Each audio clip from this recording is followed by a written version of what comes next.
Hello,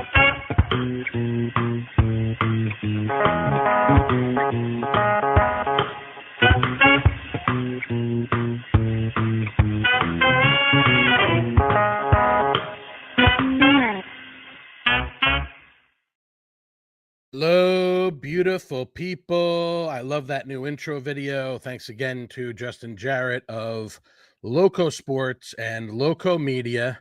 And speaking of which, we had to move things around today because we had what we had planned got pushed until next week, something that I'm really excited about. I'm going to leave that to be a little bit of a surprise.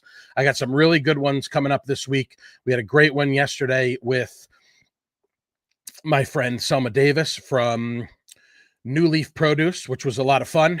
And so last night when I had this things moving around, today opened up for me in terms of the podcast schedule. So I flared something out there, and fortunately had a good friend of mine who I connected with not long after I moved here, wants to join me, and we got a lot of fun stuff to talk about. So as I always say, without any further ado, I'd like to introduce everyone to my friend Marcus Walsh. Hey, Marcus.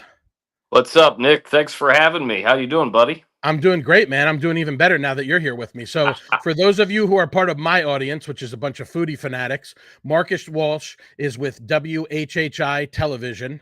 He does play-by-play and is basically the man, the guy in Bluffton, Hilton Head, and beyond for broadcasting, specifically with sports. I know you have a lot of different stuff that you do. When you and I first connected, you were kind of running the show as one of the top officers for the Greater Bluffton Chamber of Commerce. So that's how you and I first connected. And I immediately became a fan of yours because, of course, you know, as you could see surrounding me, I love sports and sports entertainment. And most of what you see behind me is wrestling, but I also have a guest room right across the hall here upstairs in my home in Lawton Station that's got some memorabilia for my New York Giants, for my New Jersey Nets, formerly New Jersey Nets, that I worked with for a couple of years when I got out of college, which was a great, fond experience for me. Unfortunately, the Mets are in the loop there, seeing if they can somehow stay alive to make the playoffs. And we might be able to get to some baseball, but we're going to cover a lot of stuff today. We're going to talk about sports, specifically football, because it's just, I mean, come on, it's September 23rd. It's the time of year. We're in the thick of it. Exactly. Absolutely. So we're going to talk about football, both local and national, and we're going to talk about some food, and we might get into some other stuff as well. We'll just see where the hour takes us. That's what I love about this being a casual conversation. For me personally, I want to hear your thoughts because I'm over the moon right now. Right before you and I started recording, I got my ESPN news update that the Giants, Brian Daboll has benched Russell Wilson, and they are going to go with Jackson Dart for this weekend's game against the Chargers. What are your thoughts? I don't think it's necessarily a bad move. I'll tell you, I was surprised because, you know, the Giants start off the season with a clunker. Week 2, they take on Dallas, and obviously with Atlanta playing on Sunday night, there had to be a big time game in this area that was on, you know, as Chris Berman used to say, the big early game. And I mean that was it. It probably wasn't at the beginning of the year when you took a look at the schedule and whatnot, but it sure ended up living up to the billing. And I'm watching Russell Wilson and Dak Prescott go back and forth, and I'm like, oh my gosh. I was thinking about taking Russell Wilson possibly in one of my fantasy drafts. I didn't. Him up, right? But my goodness, he was just absolutely incredible, you know, making the big plays. And we saw the glimpses of Russell Wilson from, you know, back in the day with Seattle. He even had a couple of moments like that against Denver. And you're with Denver, and you're thinking that he's going to be able to, you know, resurrect the Giants a little bit.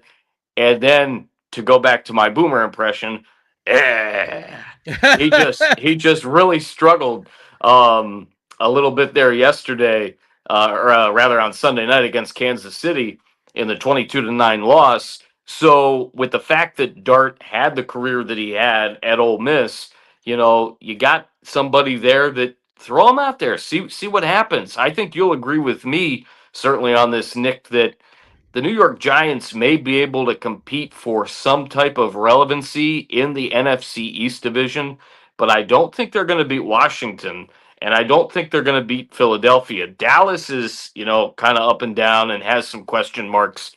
But to me, that's Philadelphia and Washington's division. Again, my opinion, not being a fan of anybody within that division. It's an So unbiased opinion. throw Right. exactly objectively unbiased for sure. Of course.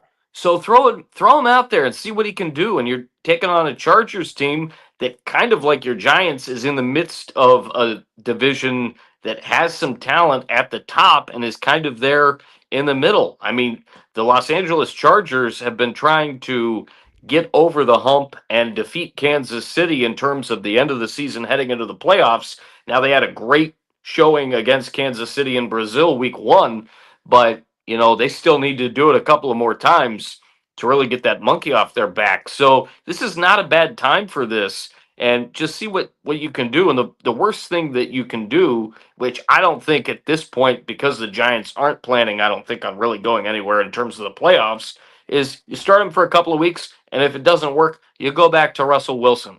Because at the end of the day, Russell Wilson did have that great game against Dallas, and that's something that you can put your hat on. Russell Wilson is definitely a veteran, and I could see a situation where if they need to have him come back in 2 or 3 weeks down the road, he'd be willing and able to do that. That's just my take on it. Yeah. I need to start doing this with a notepad so that I can start writing things down, because you touched on at least 3 or 4 things that I just want to go back to very quickly. Number one, you talked about his performance against the Cowboys. That was a throwback performance for sure, right? 450 plus yards. I want to say he threw for 3 touchdowns. Unfortunately, we have the lasting memory of the last pass that he threw. I think it was the last pass, was just an absolute duck that hung up in the air. I could have went and made a sandwich and come back to the TV, and that defensive back for Dallas would have picked that off, and whatever. That was the beginning of the end for them. That was a game that they should have won. Yes. Before this news this morning, I sent this to my 2 buddies. We have an ongoing text chain, 24/7, 365. 2 of my friends from back home who are both diehard Giants fans like I am. This was OptaStats late last night. Might have even been the day before. Russell Wilson is the first quarterback in NFL history to throw for under 200 yards and no touchdowns in one start, then throw for 450 plus yards in his next start, then throw for under 200 yards and no TDs again in his next start. So he made history with the first 3 games. That leads me to my next point, which is, listen, they took the shot, they spent the money, they brought him in. Before they brought him in, they brought in Jameis. And honestly, didn't take me long, even just going into the first game of the season. They always used to say, let Russ cook. And my buddy, let's ride, let Russ cook, all the stuff that he was saying when he was going in with the Broncos a couple of years ago before he didn't do terrible with the Steelers. I always get a kick out of Jersey Jerry from Barstool, he with his Russie and his Jussie and everything like that last year with those 2 quarterbacks. He did okay with the Steelers. I was actually kind of surprised that they didn't stick with him. They ended up with Rodgers, who looks like he's still got a little bit of gas left in the tank. I was a huge Rodgers fan, not so much anymore. I just wish he would keep his mouth shut with a lot of the nonsense he says, and that's really having nothing to do with politics. It's just when you're not performing, I have much less of an appetite or a thirst for hearing all of your nonsense, and especially when he went from he wasn't going to tweet during the season to then he was going on Pat McAfee and just creating a lot of distractions. But I digress. I would actually have preferred that they have gone with Winston, just because, yes, is Jameis going to throw some ill-advised interceptions? Absolutely. But he's also going to make a big play here and there. And towards the end of the preseason, he's out there eating W's with, Jackson Dart and Tommy DeVito before DeVito gets let go. He ends up, I think, getting on with the Patriots, I want to say. I was never the biggest DeVito fan. He kind of was like, a poor man's version of the Jeremy Lin, with the Linsanity, although I do love me some chicken cutlets. I just was actually kind of preferring that they would have gone with Winston. They decided not to do that. Winston was, I guess, the 3rd emergency quarterback for the first couple of games. They had a dart package for the first couple of games where they didn't really do anything. They had one sequence where they had the dart package, and then I don't remember exactly what happened, but then they brought Wilson in and kind of ran sort of the same type of play that they had installed for Dart, and it crashed and burned. It didn't particularly work out. I'm just excited to let's be real. At this point in time, when you're 0-3, and yes, you probably should be 1-2, but at this point in time, the offense did nothing in week 1. They had that quick Russ renaissance in game 2, which they ended up losing because he made a horrible play towards the end. And then this past week, I mean, just not the offense is doing absolutely nothing. And honestly, like I saw all that I needed to see. I personally thought that they would wait until next week because I think they're at New Orleans and the Saints are, even though they've been in it, and they got our South Carolina guy Rattler, who's kind of figuring things out. I thought that they would wait until next week against the Saints. But that's okay. Let's see what he's got. Let's give him some reps. At the very least, we got to break this cycle that the Giants are in, which is, this is our quarterback. And then, we're going to fire the coach and then we're going to bring somebody else in and we're going to tell him that this is your quarterback. I mean, let's be real. When he came in, he didn't particularly want Daniel Jones. I don't even want to mention Daniel Jones because he looks like a Pro Bowler in the first 3 weeks of the season. We'll see how that bears out. It's amazing. I mean, listen, I'm waiting for I always felt like with him, I was waiting for the other shoe to drop. We'll see what he does in a big moment. But so far, so good. I mean, I'm not the type of person. I'm not a hater. I'm not a big Eagles fan. And that's the other thing. I agree with you. The Eagles, even though they haven't looked great, it was the same thing last year. I feel it was the same thing the year before. Eventually, they're going to figure it out. They're going to get their offense going. Washington has stumbled out of the gate a little bit.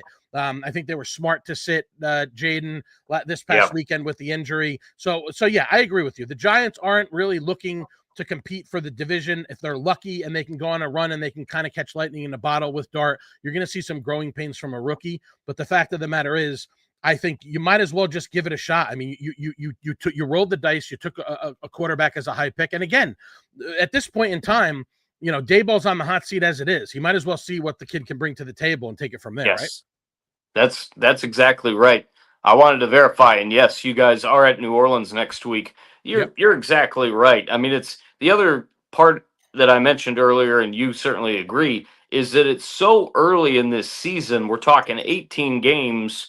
And we're on, week 4 coming up. Yep. So it's really early to get a sense of what is going to be happening, especially with the team that is, kind of, as I like to say, certainly around the Lowco Sports scene, especially with high school football and the fact that I call a game every Friday night, kind of at the mediocre high level or mediocre low level. And so there's plenty of time to figure it out. So you might as well, no pun intended, but throw a dart and see what you got. Absolutely. I mean, at this point, what do you have to lose? The defense actually has played pretty well. I expected that going into the season. I'm hoping that they don't trade Kayvon Thibodeau like the new rumors that I've heard, because they are loaded up at that position. I feel like you can never have too many edge rushers. And honestly, for selfish reasons, I'm kind of tired of taking my Giants jerseys that I have no use for anymore and putting them in storage like I did with Saquon last year. I have a Kayvon in white and blue. I'm excited for my Dart jersey, but I'm going to wait a little bit on that before, because these jerseys just keep getting more and more expensive. And I love that number 6. That's actually my favorite number. So I'm going to wait a little bit before I pull the trigger on something like that. I'm not a big 51 guy. Otherwise, I would have bought what's his name's already from Penn State, the other defensive end, the other edge rusher. Carter. Yes, exactly, Carter.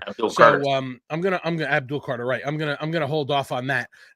We got a love reaction from Tanner Sutphin from the May River Group of England Volkers, who's been a day one supporter of the podcast. So thank you to him. Good dude. That. Yeah, he's a great dude. What's up, Tanner? Absolutely. We could. What's one thing we could wholeheartedly agree on? Before we get on to Courtney here soon too. Nice. I love it. A long time.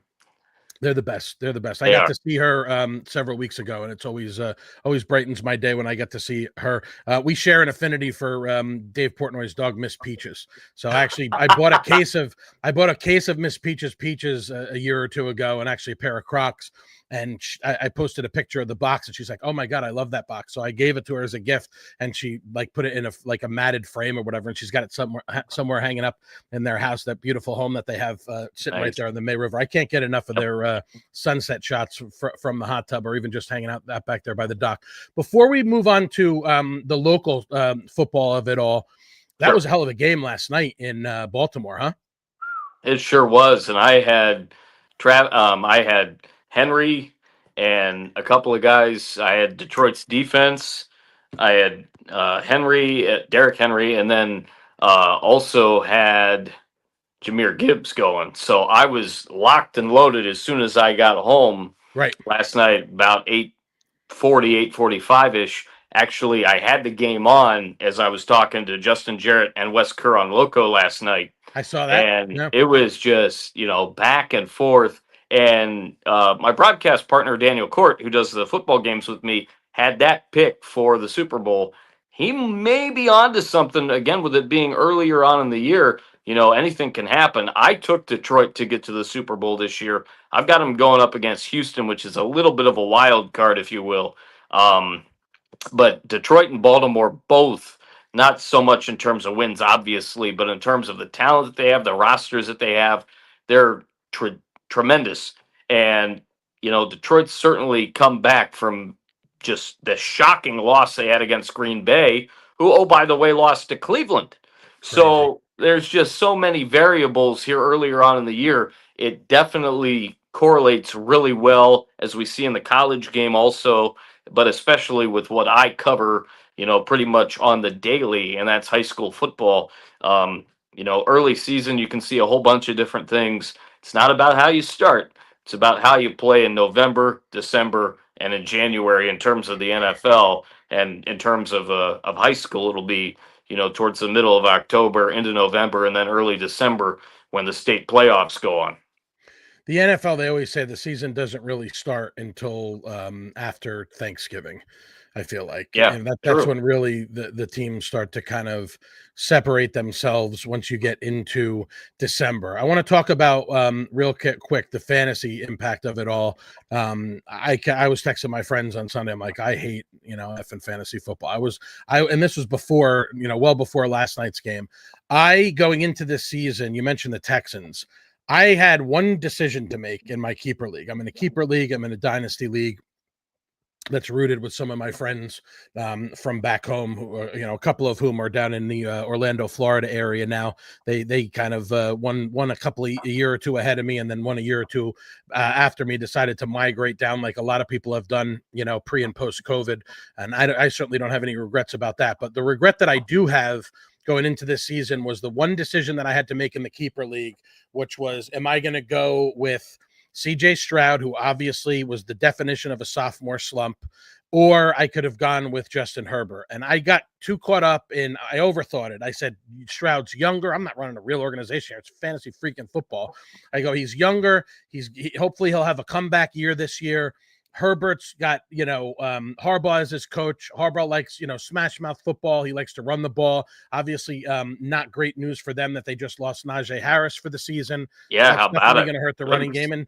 And what happens? Week 1, Herbert just goes off, right? He throws for 3 touchdowns. He seals the game with that long run. So I've been beating the hell out of myself. I got a little bit lucky last night. I actually was looking for a redemption story when I drafted a tight end, which in my opinion, is the next most useless position in fantasy football other than kicker, which we got rid of in the keeper league this year. Because quite frankly, I just feel like, if unless you have one of the top 3, 4, 5 tight ends in the league, you're lucky if you maybe just get a one-off touchdown or something like that. I went with Mark Andrews, because Mark Andrews, talk about someone that wants to redeem himself.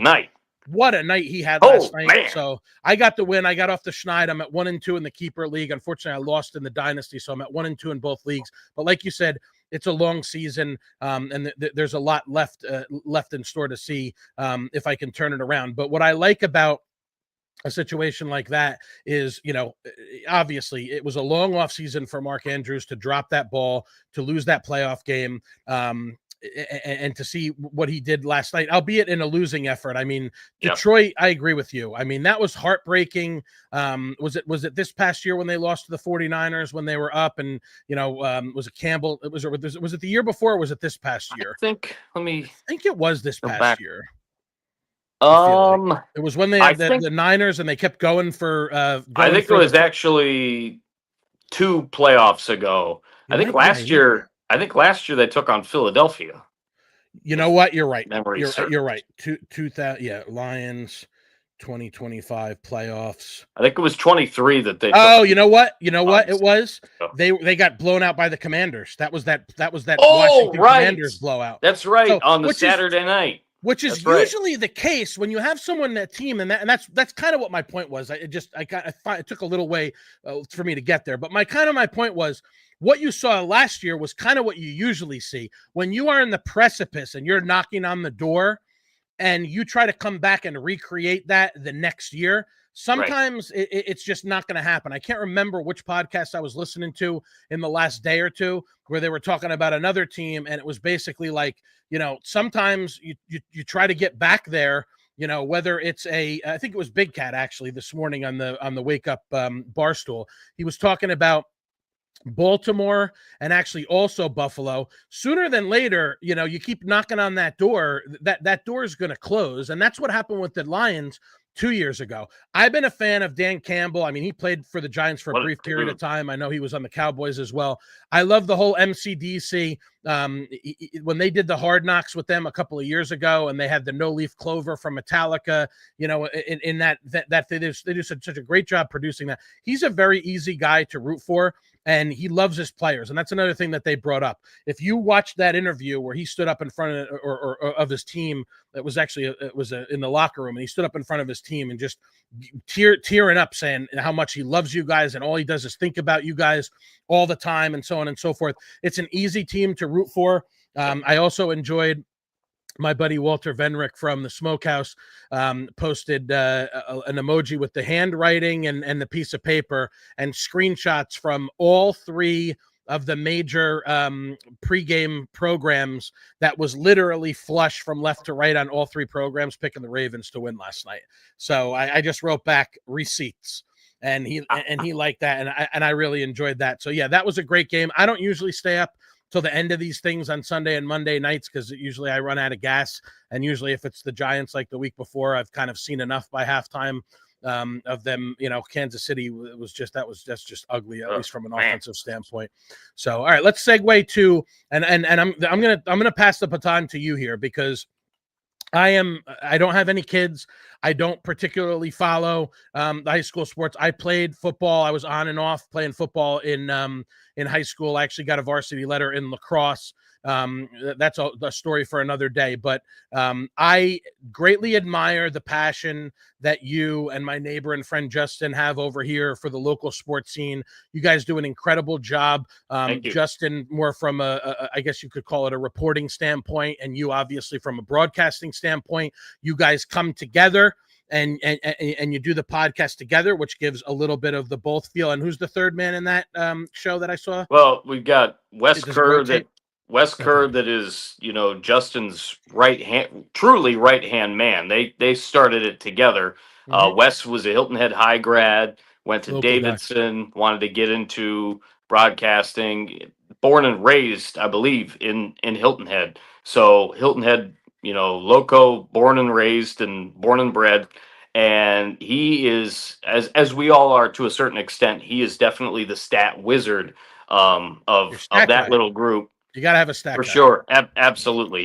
He's absolutely amazing. And then Max Araj and Wes has done some stuff. I forgot about this, but he did do some kind of production work as an intern for a very short time with WHHI back in 2000, I think it was 16. I was just kind of out and about for the most part back then, calling games when needed and doing voiceovers and that type of thing. Since 2021, I've been more at the front of the station, face and voice. I've done basketball since 2017, and then brought on after 2015 in 2019 and 20 to get back into football. And I've been the play-by-play voice since 2021, effectively helping out in 2020 and doing that and just absolutely loving it for sure. But Max Araj as well, as far as Lowco goes, he's from Hilton Head Christian Academy, a grad baseball player, doing a lot of great stuff with Beaufort, the Parks and Recs at Beaufort, does a lot of stuff at Burton Wells, and he's interning and doing some stuff with us at WHHI. Additionally, from the production and kind of stats standpoint, helping out with some of the graphics during the games, and helps out a bunch. Obviously, follows his Hilton Head Christian Academy Eagles in any sport very Right. closely, being that he's an alum there. Right. To have those guys, and to have those two guys especially, and we got a bunch of others. Jimmy Searson is a lifelong Beaufortonian and a Beaufort fan. And I mentioned Wes and certainly Max. To have those guys as locals, and there are others, Daniel Court, who I call games with as well. To have Daniel those Court's also guys he's a real as estate local, agent in town, right? he Yeah, and his that's what I wife thought. Debbie, Yeah. Court Lifestyle Pros. Yes. Let them lead you home. Saw Yes. saw DC earlier today. We did Talk of the Town with Robin Zimmerman on Cool. WHHI talking football. So to have those guys who know the area even better than myself and have lived in the area and know the low country as well as they do, it's so invaluable, because Justin is a transplant from the Kansas area, Midwest. I came from Ohio. Yep. Bunch of others around. Kevin Libby, who is, my basketball color commentator, and he does production stuff and sideline stuff for football. He's the co-host of the Marcus Walsh show. I tried to get our show renamed as kind of a code name, Two Irish Dudes, because that is what we are. I like it. Um, he's from Boston originally, so he's a Okay. big Patriots and Red Sox and Celtics fan.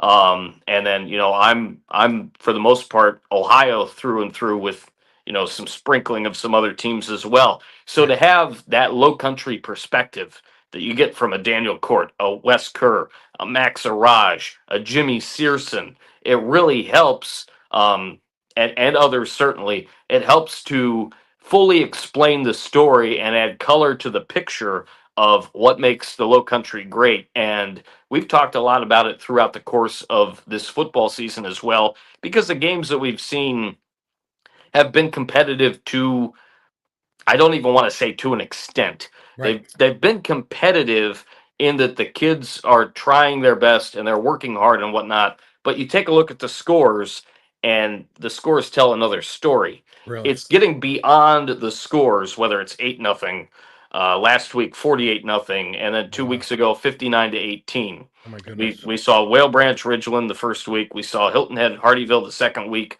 and we saw Battery Creek and Beaufort last week. Right. It's getting beyond that, because that's a big part of it. It doesn't tell the entire story. It's Right. about uniting ourselves and promoting something that's really good. Sports can do a lot to galvanize a community, and that's what we're trying to do. We're trying to get stories out to help galvanize a community and just create positivity. And that's what I'm all about. You know that as well as anybody. Um, there's enough negativity in the world. We're all about trying to create positivity any way that we can, and that's what we do at WHHI, and that's what Justin and the rest of us do. That work alongside him with his creation of Lowco Sports. He started that business in 2017. The Mickles Squad. Ryan and Tiffany Mickelson, they did a great job coming on board instantly, and they've been a huge help. And Daniel Court and Debbie Court have been a huge help. And so many of us have tried to come together with this vision of doing what we can to help support the community, create positive stories, and ultimately, especially as a play by play guy, and I Yeah. tell this to people all the time, even though I'm hooting and hollering at a 95-yard touchdown run, Yeah. it's not about me. No. I'm saluting the kids that are involved with that, Right. getting excited for them, because it's all about them. And with all the prep that it takes to get ready for a game, pending on what we're doing. And this week we've got Hilton Head and Bluffton, the Bridge Bowl. It's a huge game. Yeah. The school's going to be saluting Joe Monmonier. We've got a bunch that we're going to be talking about, in addition to obviously what's going on the field. And by the Sure. way, I think it's going to be a 3-7, 10-point game, because both offenses, both defenses have stars everywhere. Hilton Head's got a really good unit of special teams. Bluffton's got some guys, on offense, and they're plugging some other guys that are tremendous. A lot of people might think that Aiden McCarthy might be one of the best players on the field. In my opinion, he certainly is one of the best players on the field as the Right. quarterback for Bluffton. You got all these stories on the field with what's going on, but outside of it, there's a lot of other stories coming up too. And then next week we'll have the Broad River Bowl. That's where I first got my start. I remember it quite well. 35-27 in 2013, October 11th. It was sensational. I almost got trampled by the Beaufort running back, who we ended up giving player of the game to, and everybody was hooting and hollering behind me. It was awesome, just to be able to celebrate community, and certainly to work with all the fine folks, starting at the top with John Byrne, Dave Stribling, and Wayne Morris. Wayne hired me back in 2013, thanks to a recommendation from my late great buddy Paul Jacobson, and that really helped me. And I'm sure I've told you this story, and it seems like I've said this a lot. It really changed my life, because I was ready to move back to Ohio and Really? start working for the radio station, and a mentor that I had in Canton, Ohio, that I worked under when I was in high school for a while. And he said, I can't promise you anything, but contact this guy and see what you can do. And I contacted him on Monday, the day after we were singing and whatnot, on Sunday afternoon and evening. And then the next day, literally within 48 hours, I was meeting Wayne in the conference room of WHHI. And one thing leads to another. I got to meet some obviously amazing people. Shout out to Daniela Stonefield. I got to meet her at the Heritage, and she was doing some stuff with WHHI. That's how I got involved with BCYP. Shout out to her, Shelly West Hodges, Natalie Osterman, um, you know, Jessica Morales, formerly Jessica Kitzmiller, everybody, Nicole Myers, everybody that I had a chance to work with. I know I'm forgetting some people, Mm. in the 5 years that or so that I was with BCYP, and opportunities kept knocking with WHHI over the years. Latia Nelson, a big help with me in my career there at WHHI, getting things going. Certainly, Jessa Jeremiah and the current staff has been absolutely wonderful. And then I stick around and I meet Samantha, and I meet her through my buddy Jay Quigley, who ended up, I found out, working with Samantha, and he said, I got somebody I want to introduce you to. And sure enough, I'm all for it, and I knew exactly what he was talking about. And Sam and I just clicked, right away, because we knew what we were looking for in a partner. We Not to say that we weren't looking for another friend. She's the best friend I never knew that I needed. She is absolutely amazing. And to have a partner that you can rely on, of course, you go through tough times, but you can rely on and is there for you through thick and thin, and you're there for her, as I am. It was just amazing. And to find that in her, it was just perfect. I waited so long as she did, and I think you were going to get to this, but I know I'm rambling. No, please keep going.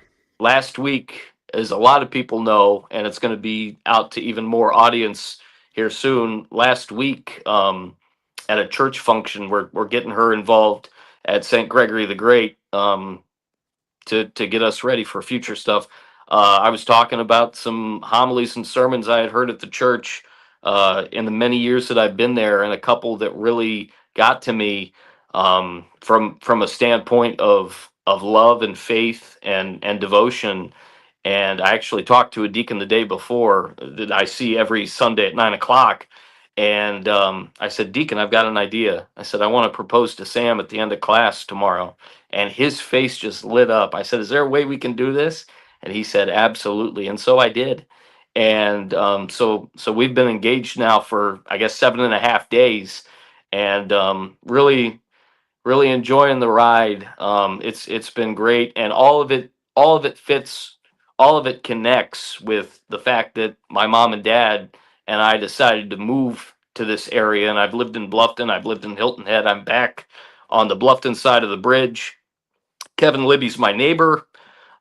Things are great, and so It's been great, and looking forward to each day, which truly is a gift. And looking forward to a great Bridge Bowl. But it's been an amazing ride, and an amazing journey, and it's amazing how one thing, as I said, kind of has led to another. And I'm so appreciative of everybody that's been here along the way for sure. And yeah, that's me in a nutshell in about a 10-minute condensed kind of segment, it feels like. But Very everything's great, man. Very well done. Very well said. This is what happens when you interview. Just so you know, folks, this is live TV right here. This is not TV. This is YouTube. This is Facebook Live. This is Instagram Live. But what I love about the live nature of it is it's what I love about pro wrestling. As you can see, it's all around me. Is that Right. sometimes sometimes the best art happens. They say life imitates art. Well, sometimes the best art and the best content happens when you're not planning and it's unscripted. You mentioned Daniela. I have a do-over that's been in my back pocket for a couple of years now. I know you probably remember the origins, I guess you would say, of my podcasting started in my garage when I was doing the LO show, which I stole from Kevin Owens, who has the KO show. Kevin's rehabbing a neck surgery, so he's out for quite some time. But I literally just stole the idea from him. A couple of director's chairs in my garage with the easel or whatever you call it, the tripod to hold the phone. And I had Daniela and Rick Hollyfield over, and we recorded a great 35-minute podcast. And the technology failed me. Unbeknownst to me, my phone was creeping up on the max storage, and we lost almost all of it. I say all that to say, Daniela has been a tremendous supporter of mine since day one. As obviously my audience knows, I'm a mortgage loan originator by trade. I have a lot of great relationships with not just them with Elevate Properties, but a lot of their coworkers at the EXP Coast, brokered by EXP down on the south end of Hilton Head. So we're gonna get that do-over done at some point, and we're gonna kind of talk about some of the stuff that we talked about then, but also get more current with some food and things like that. She's been incredible. This is what happens, though, what I was saying as I get off on yet another tangent. This is what happens when you interview a play-by-play guy, folks. He just takes that microphone and he runs with it. I was going to ask you what the big stories were coming in for the local football scene. You covered it. We got the Bridge Bowl coming up this weekend, and then the Broad River, which is the Bridge Bowl is, just so for those who are not familiar with it, Bridge Bowl is Hilton Head and Bluffton. But which schools specifically are we talking about here? We're talking about Hilton Head High School and Bluffton High School. The game will be played. Okay. This year's game will be played at Hilton Head High School. Okay. Their athletic director, Joe Monmonier, whom a lot of folks know, very unexpectedly passed away. Gosh, it's probably been a good couple of months now. It was before the season started. We've lost quite a few good ones this past year. Right, So it's been right. It's been I talked to BJ Payne about it at Media Day. I think it was maybe a couple of weeks before we had our Media Day at on July 22nd, excuse me, at USCB, and they did a great job with us for sure. And thanks so much to USCB for having us. So there's going to be a lot of stuff going on, around Joe, and it's going to be great. Then obviously the Broad River Bowl is Buford High School against Bluffton High School. That game will be at Bluffton. My fiance, it's still kind of cracks me up to say the word fiance over the last week. Samantha was a Bluffton grad. Okay. So we'll be back at her alma mater. That's going to be special. Of course, we're going to see. It looks like we're going to see Hilton Head Prep. It looks like schedules are always up to change, possibly. Oh, really? It looks like we will see, though, Hilton Head Prep JP2, and then we will see Hilton Head Christian Academy, Buford Academy. Buford Academy looks great in Skeeza. They look like one of the top Skeeza teams for us this year to cover. Let's see, 3, 4, 5, 6. I'm missing one. We're going to see May River Bluffton, the Bluffton Bowl at the end of the season. JP2, Hilton Head Prep, 4, 5, 6. That's 8. Okay. So those are the matchups that we should see the rest of the way. Stay tuned, to Facebook, the website, other social media. Certainly, I'm out on Facebook Live and through Facebook posts and texts and chat and all that, and the Marcus Walsh Show to get more information out about where we're going and to figure it all out. But it's all about, from the top down, the families of the kids, their principals, their support staff with teachers, athletic directors, coaches, and they ultimately putting in the hard work day to day. It's what makes it so great. And we work with a bunch of great folks with our crew. We couldn't do it without Jessa, Jeremy Pope, Maria Soden, Kevin Libby does a bunch. Larry Jacomot, we call him the wizard. He is like Larry Gandalf Jacomot.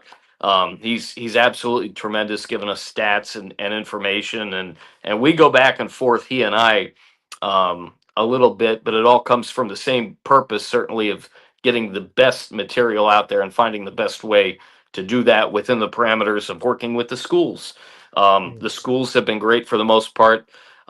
Forrest Tucker, we just added Forrest Tucker to our broadcast crew just a few weeks back before the start of the year. He's producing, hosting, and taking care of the entirety of our pregame shows. He's sending us keys. He's sending us talking points from the coaches, players. He's sending us updated rosters for the games. I'm working predominantly more with the stats from Lowco and beyond and that type of thing. So Forrest and I and Larry are kind of doing the same thing, really coordinating and organizing information for guys like Daniel, who obviously is trying to sell homes on the daily with Of course. Debbie, and working with Kevin, and then the production crew headed up certainly by our GM Jessa Jeremiah, Jeremy Pope, Maria Soden, and everybody. And it's an awesome crew to work for. Work with. We've added a couple other guys as well on the production level because we've got a bunch of people that love to talk, and we're Yeah. getting more and more people now that actually are really good with the cameras. I was told I tried to work, some camera work back when I was in high school, and one of our basketball coaches, our head basketball coach, actually told me years ago. He said, "You got to slow down on the camera. I feel like I'm on a sea cruise right now, with toss and waves and stuff. Yeah. Take it easy with those pan shots and whatnot." So Right. obviously, working with the tripods and the camera, not quite my thing, but doing the things from the front desk, being the face and voice, part time, as well as Lisa Richardson, our news manager, who is terrific. Got to see Lisa this morning. She always finds a way to brighten up our day for sure. Being able to work with her's been just a real joy as well. So, all of us working together, making it a family unit, going back to what we were initially talking about with, unity and positivity. That's what the world needs, especially now, because there's enough bad stuff going on in the world. I remember Bob Ross used to always say, as he was painting his happy little trees and his, babbling brooks and waterfalls, you want bad news? Watch the news constantly for an hour. You'll get bad news. We try to uplift people, and it starts as well with our news anchors on the Yeah. day to day. Bob Stevens, Allie McNair, Betsy McDaniel, and Robin Zimmerman. They're terrific, as well as our bevy of reporters that do a bunch of news coverage. You mentioned another one. Betsy McDaniel is one of my favorite people. Oh, She's done. she's absolutely lovely. She's awesome. She and I became fast friends because she actually has another business called Coastal Curation, where she And it's prepares gift phenomenal baskets. what she does. Phenomenal. For those of you who want to give a thoughtful gift to someone, for me, it's I'm giving within the allowances, within the there's my business is heavily compliance policed, but in terms of the agents and also the customers, I like to whenever possible, I like to thank them by giving them a gift basket with, and it's not, super expensive, but the cool thing about it is it's all locally sourced. That's where Coastal Curations, the name, comes from. It's all locally sourced, curated things. There's food related things, drink related things, that type of stuff.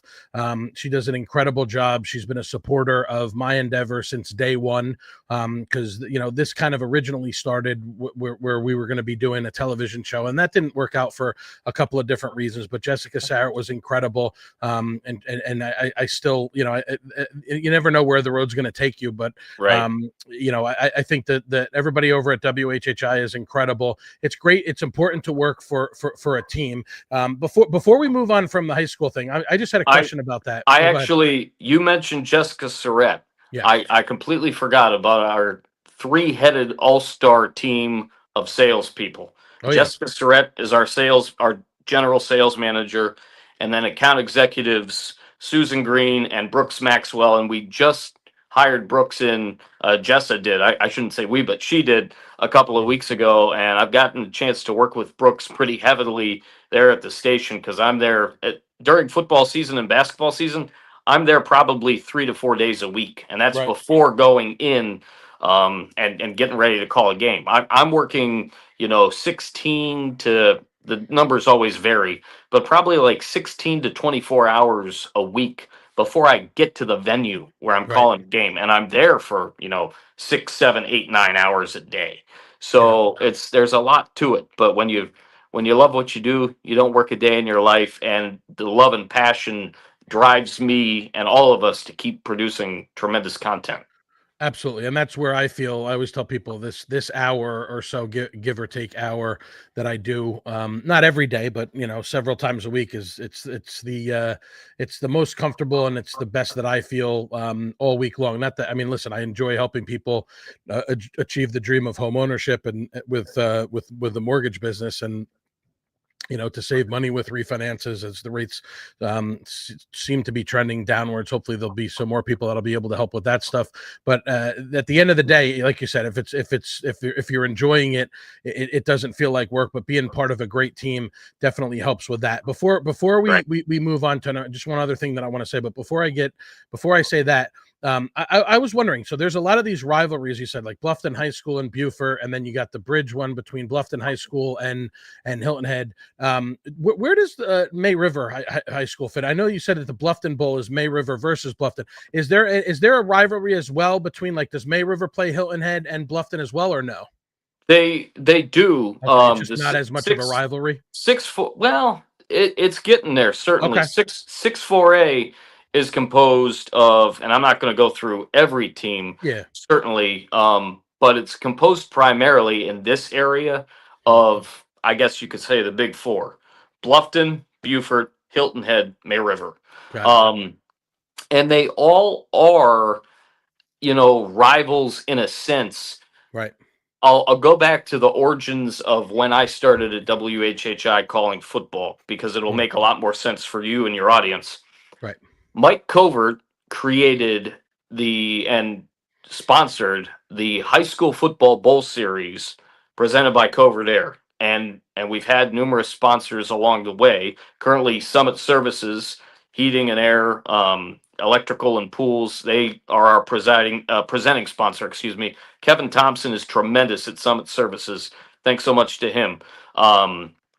So each game, and this makes sense to me because that there's going to be a bowl game listed for Bluffton Beaufort. There's going to be a bowl game listed for Beaufort Hilton, Bluffton Hilton Head as well. So each game we designate from years past and update if we need to a certain bowl signification. So, like for instance, Whale Branch Ridgeland was the I-95 Bowl that we had our first game. Cross County Bowl between Hilton Head out of Beaufort County, and then Hardyville out of Jasper County. Last week we had the Rebo Road Bowl, and I know there are a lot of different ways to pronounce that. I'm going to go with Rebo or Reboat. Add a T on it. Between Battery Creek and Beaufort, we've got certainly the big matchup in the Bridge Bowl between Bluffton and Hilton Head this week, and then next week Broad River Bowl, because you got to cross that area to get from Bluffton to Beaufort. So, talking about the specific high schools. Independent Bowl, obviously, because they're SCISA, and our County Bowl is a SCISA-based bowl. The Bluffton Bowl is May River and Bluffton, which we'll see at the end of the year. Again, provided everything works with the schedule. Sure. And then there's, the I-70 Bowl, which we may have kind of in our back pocket between Hilton Head Christian Academy, JP2. We will only do that one if absolutely necessary. And that's again where we've got another game that we could cover if something goes awry, Yeah, weather wise, team wise with rosters, etc. Kind of the giving you a little bit of how the sausage is made here. yeah, So that all to say that those teams, especially within 6-4A, are definitely, very close, for sure rivals. And I have to tell you that May River stacks up, their first seasons athletically were like 2016-17, and whether on the football field or the basketball court, which I've been calling since then, they just didn't have the numbers, they didn't have the guys, they were just starting off. But they are super competitive, and yeah, it's like all of those top four teams are big time rivalries in of themselves. Um, in terms of the biggest rivalries amongst them that I've called over the years, it's easily Hilton Head, Bluffton, and then I definitely have a big time love for the Broad River Bowl whenever I have a chance to call it and beyond, yeah, because that's where I got my start. yeah, And they've all been, excuse me, they've all been for the most part really classic rivalry games. I yeah. do a cold open where I add a little bit of nuance and numbers in terms of that. And the end of the cold open for this week was there's nothing like a classic rivalry. And so that's a big part of it too, is just finding the best matchups, especially in terms of rivalry, because that as long as everybody's healthy and they're ready to go, you're going to get the best from everybody from the top down. Athletic directors, coaches, players, and the families and friends that will be in attendance there in the stands. They're going to give it their all too. Yes, I, absolutely. I know, because a lot of the time we're on the sidelines and we actually have to, battle with the crowd a little bit. It makes it just so much more exciting, and to be a part and to feel a part of the action even more. It's absolutely terrific. Nothing beats being right in the mix there. That would make a little bit more sense that the rivalry is not as intense because May River just hasn't been around as long as these other schools have, and that just is a product of the incredible It's growth that we've seen in the Bluffton area where they it's had still to. quite good though, for Yes, sure. absolutely. Where they had to open another high school. So yeah, thanks for clarifying that for me and helping educate our audience. Sure. Before we move on to, we're going to talk a little bit of food, guys. Here, I promise, because after all, this is a food podcast. But I have the perfect way to segue to that. But before I do, you mentioned something that's very important. You mentioned about, and this is not something that you find in your field that's very often, because there's a lot of very larger than life personalities from local all the way on through college, high school, college, and then professional sports. This is a business of talking heads. It's a business of hot takes, and it's a business of personalities. And in certain instances, those personalities become big egos. Yeah. What you said that's extremely important is, and this is how you and I relate, and I don't even need to tell you this because you already know. There's one thing that's exactly the same between your endeavor and my endeavor. And what that is it's not about you. It's Right. about the students, it's about the athletes, it's about the coaches, it's about the parents, it's about the stories, about the people, right? Yes. The That's stories about the people around you. Yes. Yes, that's exactly the nature and the spirit behind the Indulgent Islander, endeavor, if you will. I always tell people, if this could be a faceless, nameless thing where I don't have to have my ugly mug on camera, then that was my original inspiration. And I probably told this story before, but my original inspiration for this was Tommy Eats.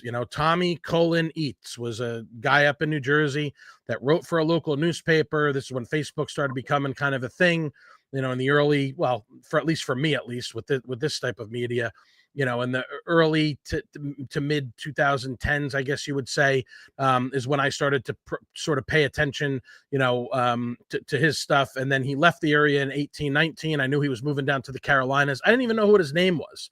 And then a couple of months back, I get a message or a comment on one of my posts, and it says, or it was actually, might have been a DM. It's great to see that you're getting into the food game. And I'm like, who's Tom? And I'm not going to dox him and say his last name, but I'm like, who's Tom? Blah blah blah. And he's like, and so I messaged him in a very nice, polite way, and I said, can you remind me how we know each other? Because we had like one person in common. It was a real estate agent. And by the way, you mentioned JPJ too. Shout out Anthony Mascolo, who's the head football coach over there. He's been a day one supporter of the podcast as well, and he was one of our three primary sponsors for the one of our three only sponsors for the first season of the podcast. So shout out to him. He's doing a great job over there. But I say all that to say that was my original inspiration. So when I asked him, he said, "You might remember me as Tommy Eats." And I was blown away. I mean, I was like, you didn't just make my day, my week, my month. You really made my year, by kind of resurfacing. Because like I said, I knew he had left the area, but I didn't know who he was or what he did for a living or anything like that. Reason why I'm saying that is because that's the spirit behind this endeavor as well. Like I said, Right. This is to support restaurants. I want to spotlight restaurants. I want to get them more exposure. I want to be an advocate for these restaurants and food trucks and private chefs and catering companies and even some other ones peripheral to that. We're going to have, Toast and Host is going to come on soon, and they're going to talk about, the mocktails and things that they do for parties and everything like that. So it's an all-encompassing thing, but at the end of the day, it's not about me as Nick DeSimone.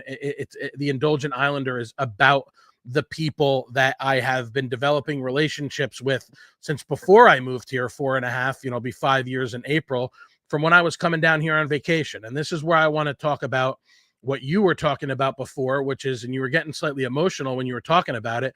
You were talking about Samantha, aka Yep. Sam, As our friend and fellow colleague Justin Jarrett he calls us Marky Mark and the Funky Bunch. I love it. That's great. Yeah, That's phenomenal. that's JJ to a T. If you don't know Justin Jarrett, that's your introduction. He's an awesome guy. Like I said, he's a neighbor. He lives right around the corner from me. I ran into him walking the dog several weeks back. I was trying to figure out how I was going to go into season 2, as a solo act, and I can't take credit for it because seemingly every episode is more interesting than the previous. Right. Not that I'm comparing anybody, but just everybody comes on as a guest, co-host, if you will, on each one of these, and it's brought a lot of different variety and a lot of different color to it. But the reason why I want to say that is because one of the ways that I became a foodie was when I met my wife. We met at a mortgage company back in New Jersey in my past life, and she was, working in operations for the mortgage company, and we became kind of foodies together. And then she started joining my family and I on vacation coming down to Hilton Head, and that's how I really became this, avid supporter of these restaurants. It was as a customer, as a loyal customer, and I would just, as a hobby, I would have, the Eat HHI Instagram I secured several years before I moved down here, and it was just a hobby. It was photos and captions, and I would do some Facebook stuff too. But that all started with my relationship with my wife, Jocelyn. And I'm gonna take you a little trip down memory lane. So you mentioned that you guys met at church. Do you remember when? Well, we actually didn't. We got to going to church because I told her of my faith, and she offered to go with me. Right. We met through a buddy of hers that she worked with, and a longtime friend of mine, Jay Quigley. Right. And she worked at the Surfwatch Marriott on Hilton Head, which was just literally a couple minutes down the road from where I lived at the time, at the Hilton Head Beach and Tennis Resort. And we did a couple of FaceTime dates, and it was like those types of things. She's like, "Do you mind if we get to know each other that way before actually going out in public and officially meeting each other?" And I kid you not, we did 2 of them. And the first one was like 2.5 hours or 4 hours. The next one was like 2.5 hours. And I was telling people, yeah, we're just talking, and time's flying by like that. And they're like, what? So yeah, it was an instant connection. And then the process happened from there on out. And it's been really special. So we met through Jay, and our first in-person date was actually at what is turning into be one of our favorite establishments, and certainly one of hers before I found out about it, the Island Bagel and Deli, which is they've got the one on the south end of Hilton Head, but they have the Bluffton location, which very coincidentally is right next to where I go get my haircut at Barbers of the Low Country. Shout out to my guy Darius Felder. Been cutting my hair for quite some time, and he's an awesome dude. Everybody at BOTL is tremendous. I've had the pleasure and privilege of doing voiceover work for them too. Matter of fact, I was just in there a couple of weeks ago, and I heard a voiceover I did from them from about 6 or 7 years ago, I think. So that's one of our favorite places to go. We haven't been there in quite some time. We'll have to see about changing that up. Darius is a great guy, but He again, is. you stole the thought right out of my head. The reason why I said church, Marcus, is because I guess you don't remember, but I'm going to remind you. I didn't know at the time that that was your first date, but I ran into you guys. I don't remember if it was when you were walking in or when you were walking out, but I had stopped at Island Bagel that day, I think and you introduced me to Sam.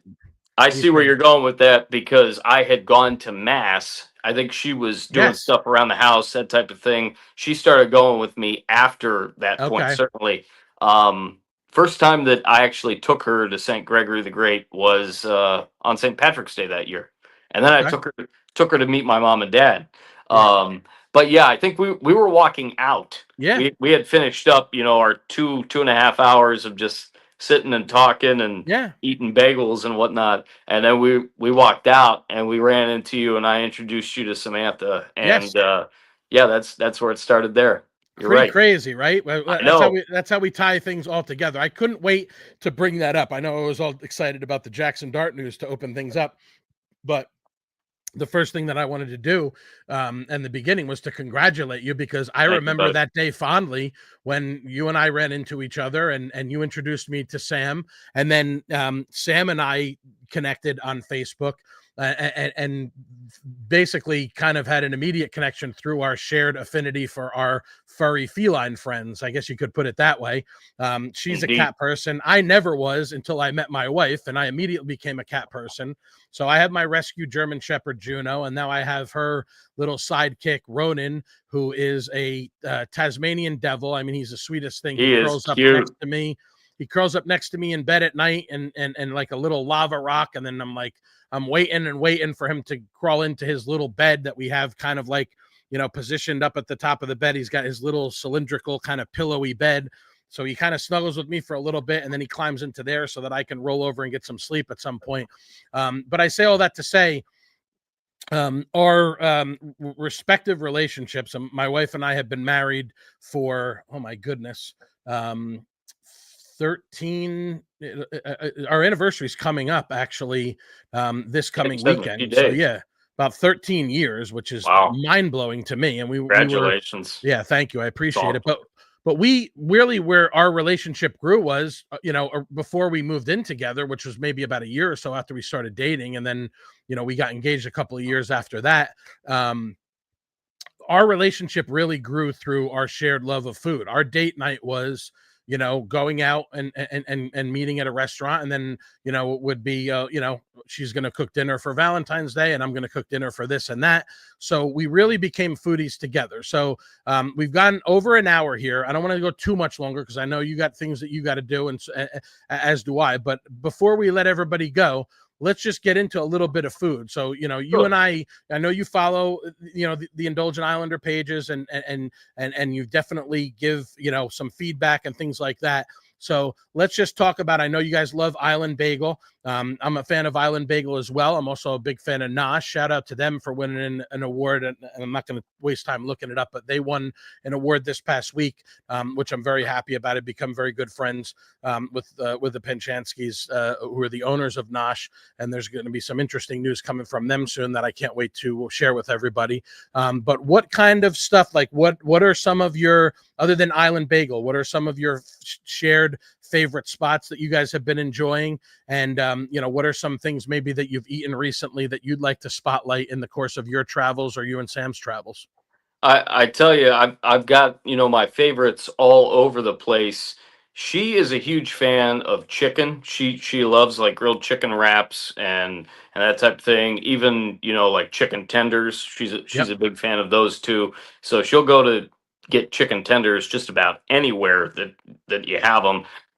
I love so much stuff. I mean, I used to be the pickiest eater when I when I was little, but then I went off to college and I had gained, 30, 35 pounds from the moment I started college to the It moment I happens. It graduated. happens to the best of us. So, yeah, I've been able to drop some of that weight certainly over the years and keep a good chunk of it off actually. So Good for you. there's that, but I still, of course, love food without question. And so when you take a look at just what we have, we've got great barbecue places.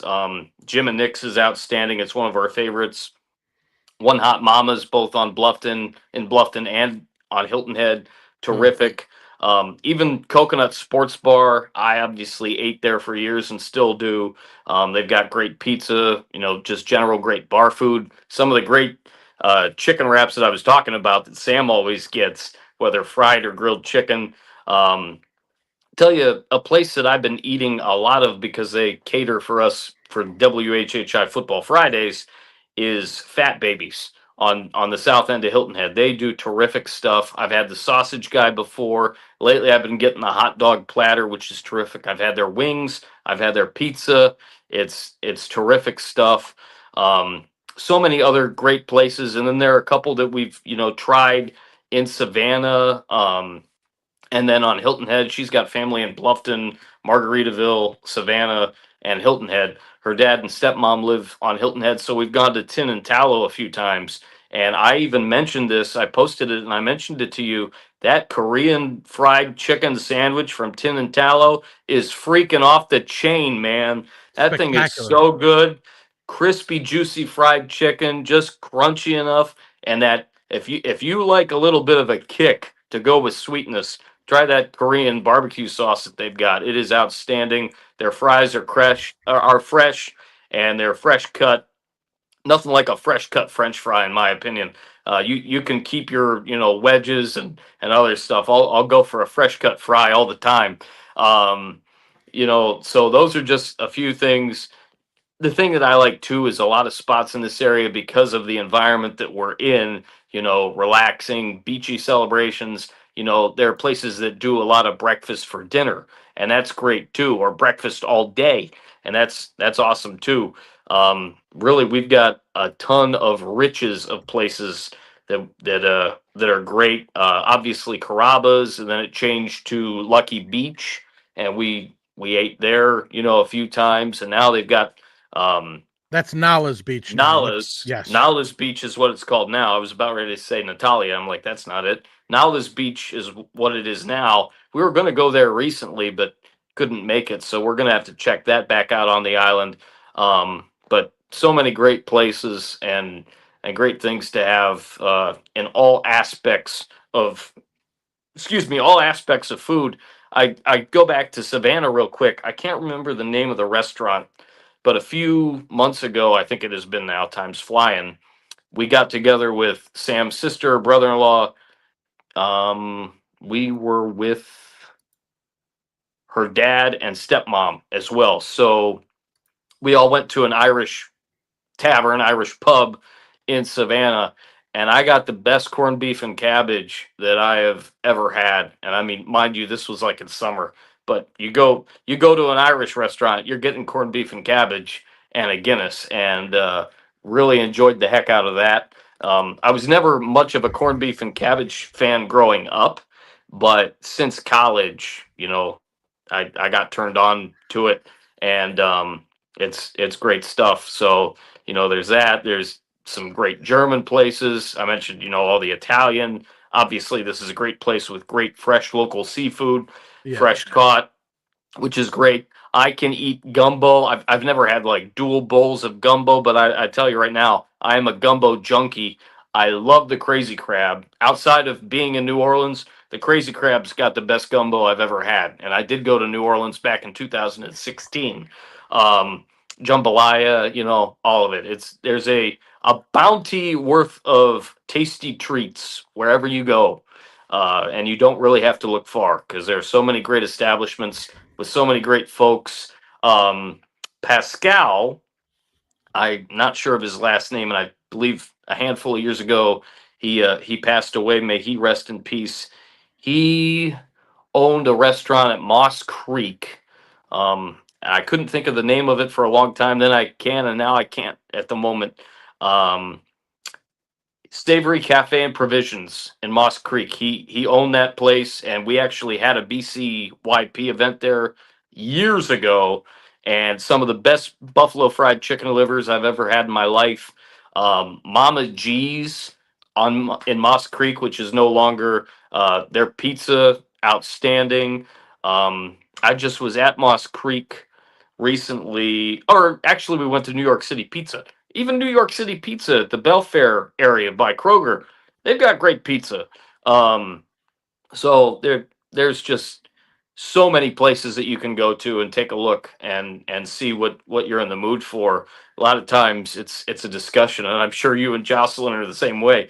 It's a discussion of what do we want in terms of what we're craving for culinarily, especially when we go out. Right. And we've got a bounty, a bounty from Beaufort County and beyond for sure. Yeah, people don't realize that how good the food is here. There's a lot of, for lack of a better term, ignorance, especially when they're coming from the Northeast and the Midwest. But you got to realize there's a lot of people that live down here that came from the Northeast and came from the Midwest. There's a couple that you hit on. You hit a lot of spots there. I'm a huge Tin and Tallow fan. I've been a day one Tin and Tallow fan. I'm going to have Jazzy and hopefully Tyler Bodish come on the podcast. I think they said October or so, when things kind of quiet down. They got the two young kids and going back and forth from school and running the restaurant, and they've done an incredible job since they went brick and mortar. Did you guys know, is Sam aware of the fact that they have chicken tenders now? Brand new. She's been getting she and her dad especially are big fans of smash burgers, so right. She's been getting those. I will make sure that she knows that. Yeah, so they have chicken. They have chicken tenders now. I apologize. I can't remember who. Actually, you know who it was? I think it was my friend Leah Barcelona Davis, Low Country Leah on Instagram. She does a lot of great content, including food stuff, and she posted that, and I was like, wait a minute, they have chicken fingers? I wasn't aware of that. You talked about their chicken sandwich, which is definitely one of the best. Marcus, if you are into chicken sandwiches, especially something with a little bit of an Asian spin, take a look at this guy. This is a Slap Truck, the Soul Crusher, Seoul, like Seoul, Korea. Seoul, Korea. Double hoisin glazed smash patties, melted American cheese, chili garlic crunch slaw, house-made sriracha pickles on a toasted brioche bun. This thing is a weapon and a half. So you want to go immediately if you're into fried chicken sandwiches, especially with a Korean flair. Again, the one at Tin and Tallow is awesome, but this Soul Crusher really did crush my soul. I've had it a couple of times. That hoisin glaze is just out of this world. That looks awesome with that glaze just dripping off the side. I mean, it's incredible. It's incredible. Matt is an evil genius when it comes to this stuff. He's always creating new stuff. He did some crazy stuff this past weekend for Lottoberfest. I couldn't make it over there because I had some other stuff going on. Saturday was a big wrestling day for me. But those are a couple of recommendations that I have. You also mentioned Savannah. Did you mention that? Which was it? The new Wexford? Was that the Irish pub that you went to, or was it? I think that was it. So that's a huge. That's not brand new, but it's not. It's still relatively new. It's a huge place. Been around for a couple of years or so. Right? The food is. I think they might have opened last year. The food supposedly is excellent. I'm not the biggest fan of Irish food, but if you're gonna go and you're gonna get a Reuben or some type of this stuff, I mean, I'll be honest with you. Kelly's Pub in Bluffton does a great job with the Irish It's been a minute since I've been to Kelly's. You just mentioned that. The last time I went to Kelly's was with my mom.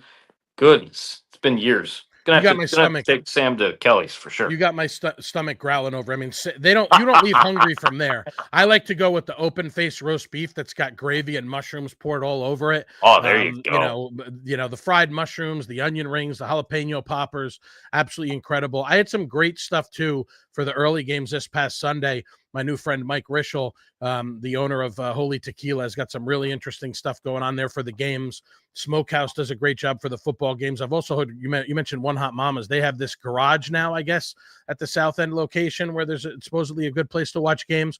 But I got a recommendation for you, since you guys are adventurous enough. When I meet people over here in Bluffton and Hilton Head that they're kind of sleeping on Savannah, for Joss and I, we spend more time eating over in Savannah than we do. I mean, I've been to most of the places in Bluffton and Hilton Head, and there's a lot of them that I love. Obviously, I'm loyal to many of them, but Savannah is it's a double-edged sword because it's a cornucopia where there's so many places to go, but I have so many places that are my favorite that I just keep going back to that I'm not making my way through the list as efficiently as I'd like to because I got to keep playing the hits.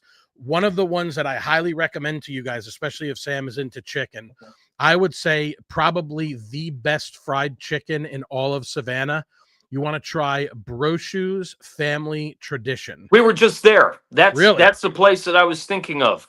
And what did I get? Did you guys do the large format where you get the fried chicken and the chicken salad and the blackened chicken and all the fixins? I did not do that. And neither did Sam, but her dad, her stepmom, and her sister and brother-in-law did. Okay. I went with the crispy chicken sandwich. Yep.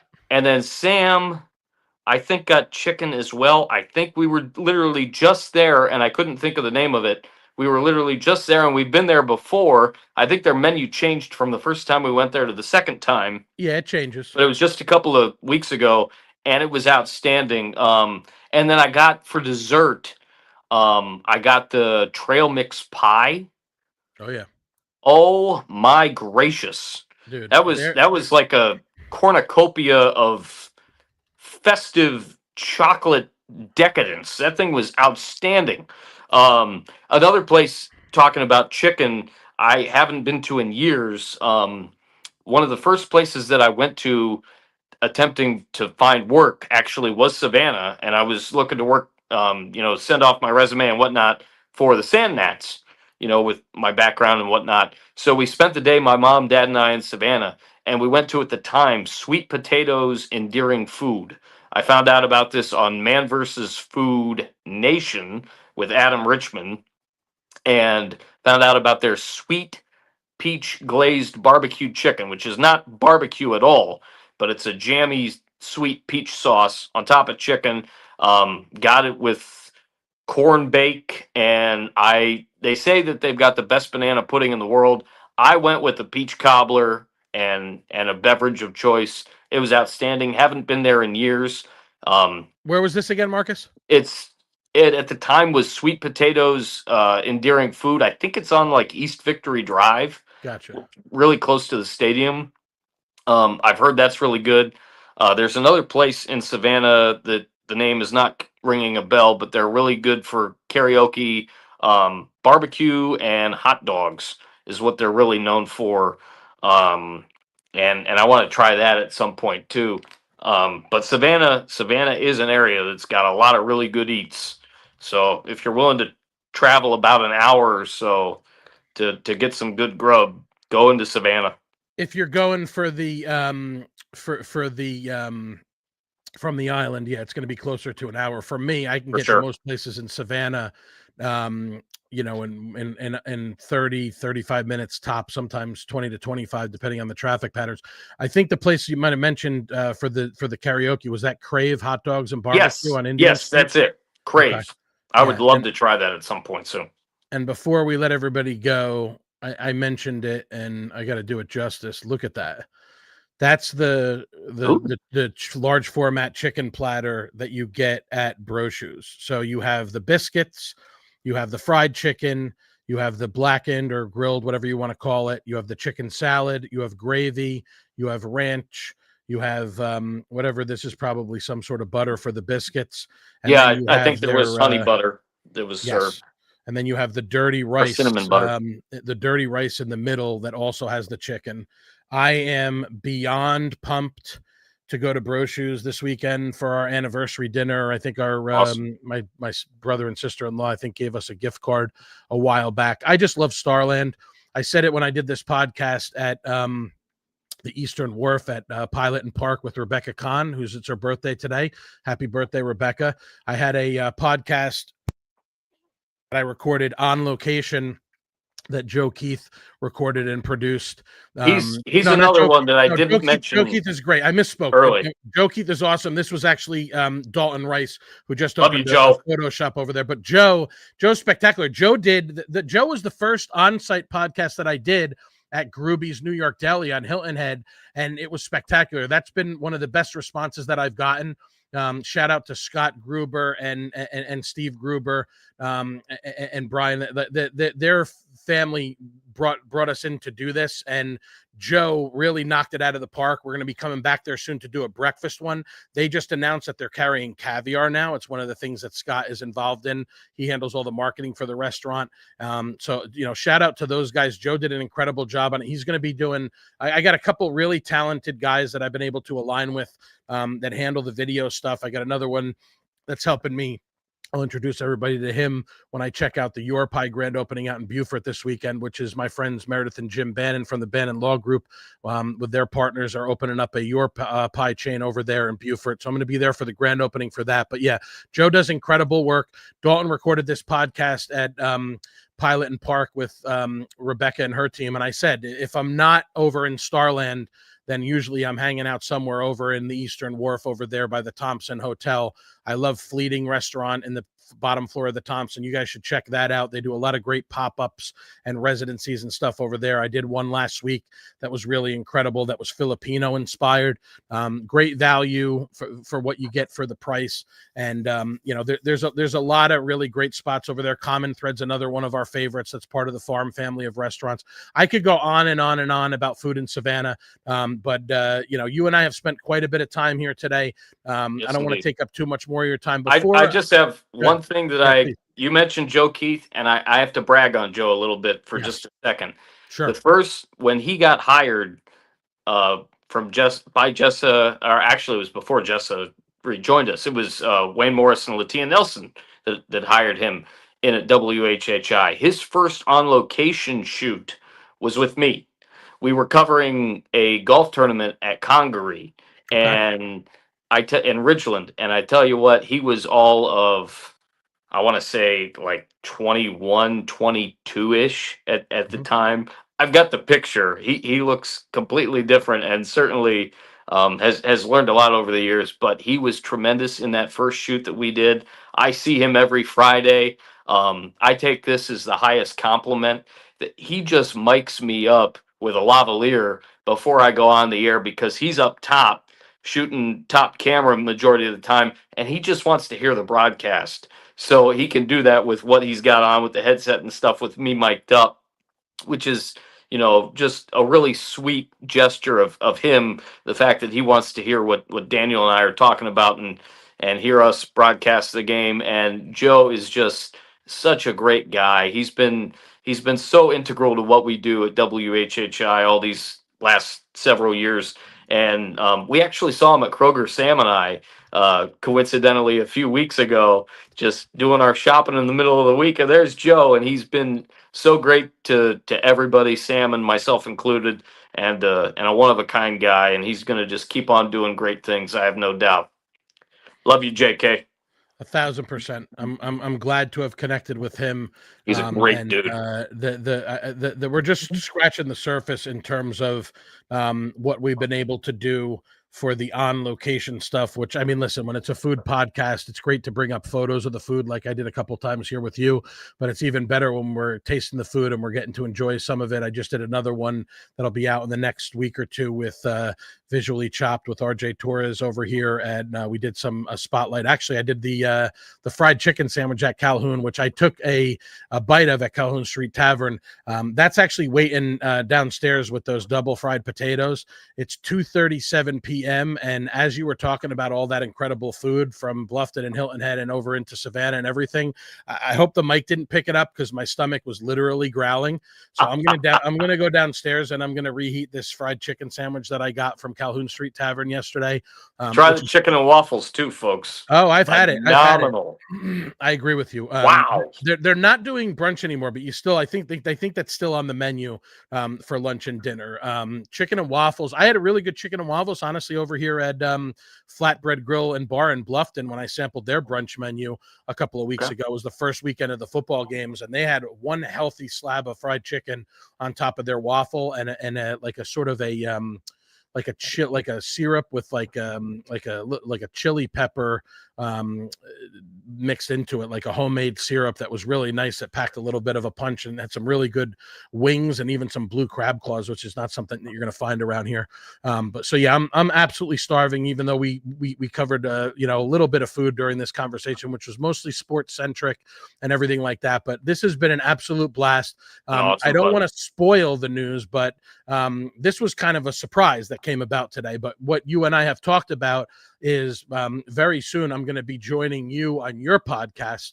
So you heard the news here, We'll make it happen. Here first, folks. We're going to go on there. We're going to talk some food. Hopefully we'll talk some more football. We'll have some more news to bring to you by then, after this weekend's Bridge Bowl, right? And then you said the week after that, the Broad River Bowl. Broad River Bowl. Yep. So maybe we regroup in a couple of weeks as we get into October. Yeah. And we'll talk about that stuff and what other news that we have coming down the horizon. And I'm looking forward to it, man. This has been an absolute blast. I mean, we're going on almost an hour and a half, which is longer than I account for these things. But I always say, if we're having a free-flowing, fun conversation and, stuff that you and I are both equally passionate about when it comes to football and sports and food, and your fiance and my wife and our shared affinity for food and all the great food that we have here in the Low Country. Dude, you're killing it. I've been a fan since day one. I'm grateful to, obviously, when I got here and I was trying to spread the word about my business, you were an instrumental part of that with the Greater Bluffton Chamber. Again, shout out Natalie, and I'm going to miss names, but she and you were the day one people with me over there. I got to sponsor a couple of events. It's really what introduced me to the masses as a mortgage loan originator in the area. And it really is true when they say, and we'll close with this, Bluffton truly is a state of mind. I know you've been in the island. You're back now in Bluffton. It's a very unique place, and that was my first introduction to it, was, dipping my toe in the water, especially coming out of COVID. I really hadn't gone to a lot of in-person events, and a lot of my first experiences were with the Greater Bluffton Chamber of Commerce, and that's how you and I originally connected. I'm grateful that we did. I'm glad to have played a small bit role in the beginning of your relationship with Sam, as I ran into you guys on that day, where your first in-person date outside of Island Bagel there. I think about that all the time, and when I saw that you guys had gotten engaged, like you said, 7 or 8 days ago, I was over the moon excited for you. This is they call it the honeymoon stage. So enjoy every bit of it. I'll never forget, all the planning and everything like that went into my wedding, which is one of the days that I will absolutely never forget. Don't forget about the bachelor party too. That's always a fun time, especially when you got sports-minded guys. I'm sure there's probably going to be a bachelor party that's going to involve taking in some live sports and maybe enjoying a couple of frosty beverages or two, a couple of beers with the boys. Doubt. And then you got the honeymoon to look forward to after that. So, but we'll take it one thing at a time, right? One step at a time. That's right. I'm happy to provide any sort of, input or advice that you'd like on that. I haven't done a whole heck of a lot of traveling in the last 5 years, but that's an opportunity to take a great trip with your partner in life. So congratulations to you. Thank you again for taking the time. And I am super pumped, dude. Let me know when you're going to get me on the calendar, and we're going to have some more great conversations. I can't wait. Sounds awesome, Nick. Thanks so much for having me. This has been an absolute blast. Love you, buddy. All the best to you and to Jocelyn. Happy early anniversary, and we'll be talking to you soon, pal. Thank you, brother. Likewise. Love you too. As always, stay hungry, my friends. We'll see you soon.